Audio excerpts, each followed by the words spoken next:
নমস্কাৰ বন্ধু বান্ধৱীসকল, আজি মই আপোনালোকলৈ লৈ আহিছোঁ আটা আৰু পিঠাগুড়িৰ পকৰি। তেন্তে চাওঁচোন বলক ৰেচিপিটো। এয়া মই প্ৰথমতে এটা ষ্টিলৰ গামলা লৈছোঁ, তাতে মই দিছোঁ আটা গুড়ি 4 চামুচ। আপোনালোকে নিজৰ প্ৰয়োজন অনুসৰি কম বেছি পৰিমাণে ল'ব পাৰে। তাতে মই দিছোঁ 2 চামুচ পিঠাগুড়ি,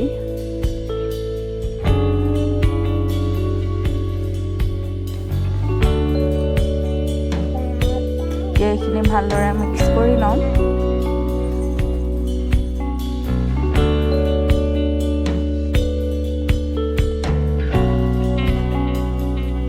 আটা আৰু পিঠাৰ মিশ্ৰণটো ভালদৰে মিক্স কৰি ল'ব। পিঠাৰ পৰিমাণটো কম বেছি পৰিমাণে ল'ব, নিজৰ হিচাপ অনুসৰি ল'ব পাৰে। এতিয়া মই অকণমান বেকিং পাউডাৰ দিছোঁ,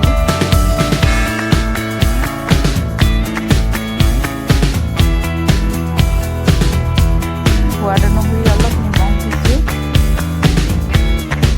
আৰু মই এটা ডাঙৰ পিঁয়াজ কাটি থৈছিলোঁ সৰু সৰুকৈ, সেইটো তাত মিক্স কৰি দিছোঁ।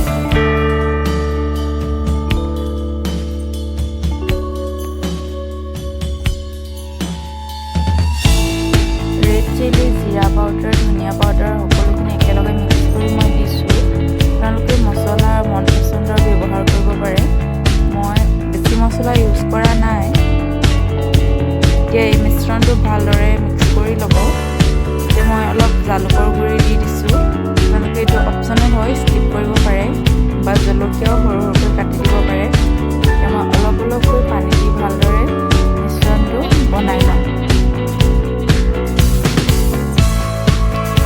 পানী একেলগে গোটেইখিনি দি নিদিব, অলপ অলপ কৰি মিক্স কৰি থাকিব, তেতিয়াহে মিশ্ৰণটো ভাল হয়।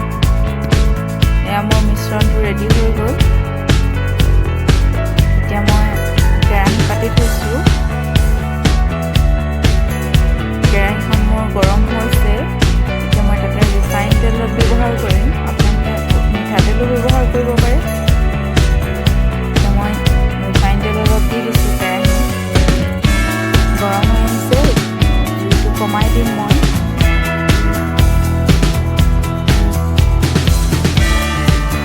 আপোনালোকে হাই ফ্লেমত নাভাজিব পকৰিকেইটা।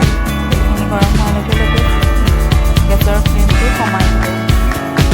মই পকৰিখিনি ধুনীয়াকৈ দি ল'ম। ইটোৰ পৰা সিটো অকণমান আঁতৰত লগাই নিদিব। আপোনালোকে ইষ্টাৰ্ণৰ চাইজটো ডাঙৰ সৰু কৰিব পাৰে। মই বৰ বেছি ডাঙৰ কৰা নাই। এয়া মোৰ পকৰিখিনি দিয়া হৈ গ'ল।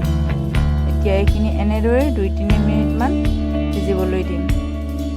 গেছৰ ফ্লেমটো কিন্তু ল'তে ৰাখিব। এতিয়া মই এখন হেতাৰে ভাল চাইছোঁ উলটিয়াব পাৰি নেকি, এতিয়ালৈকে হোৱা নাই। সেইকাৰণে মই আৰু অকণমান দেৰি ভালদৰে সিজিবলৈ ৰৈ থাকিম।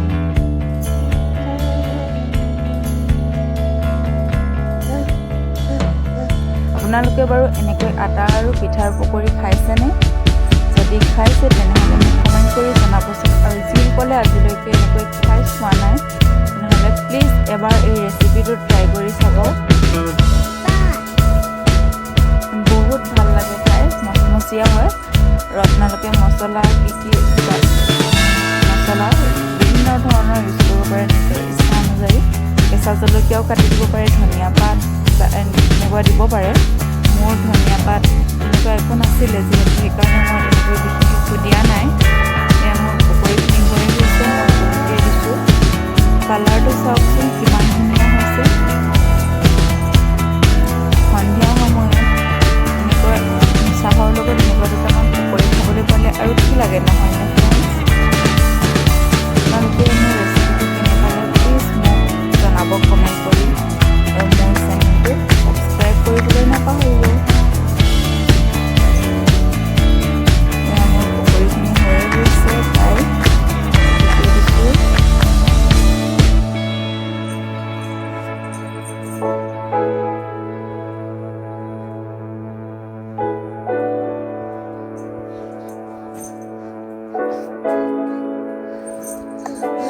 আৰু মোৰ আজিৰ ভিডিঅ'টো চাই কেনে লাগিল আপোনালোকে মোক প্লিজ জনাব আৰু মোৰ ভিডিঅ'টো যদি চাই ভাল লাগিছে তেনেহ'লে like comment share and subscribe কৰি যাব।